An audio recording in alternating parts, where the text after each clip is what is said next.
درر نسائية. درر نسائية. حجاب المرأة المسلمة. فرض الله الحجاب على النساء وقاية لهن من الفتنة، وسترا لهن من العري، وسلامة لهن من الأذى.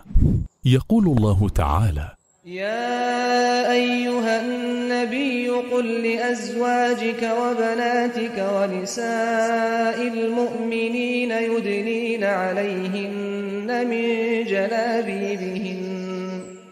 وفي ذلك دلالة على أن المرأة مأمورة بستر وجهها وجميع بدنها عن الأجنبيين. ويقول الله تعالى: وإذا سألتموهن متاعا فاسألوهن من وراء حجاب ذلكم أطهر لقلوبكم وقلوبهن. أي فاسألوهن من وراء ستر، وهذا أمر عام ولا يختص بأمهات المؤمنين، وفيه دلالة على وجوب تغطية جميع بدن المرأة عن الرجال الأجانب. وكذلك كانت النساء المؤمنات في عهد النبي صلى الله عليه وسلم إذا خرجت إحداهن لا يعرفها أحد من شدة تسترها واحتواء حجابها لها.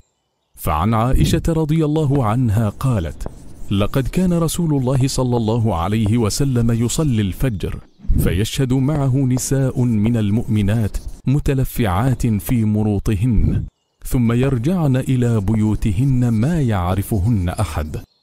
وقد نقل عدد من العلماء الاتفاق على وجوب الحجاب للمرأة.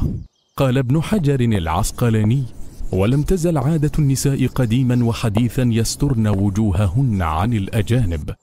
وقال الجويني الشافعي: اتفاق المسلمين على منع النساء من التبرج والسفور وترك التنقب. وقال السهارنفوري الحنفي: اتفاق المسلمين على منع النساء أن يخرجن سافرات الوجوه، لا سيما عند كثرة الفساد وظهوره. مؤسسة الدرر السنية.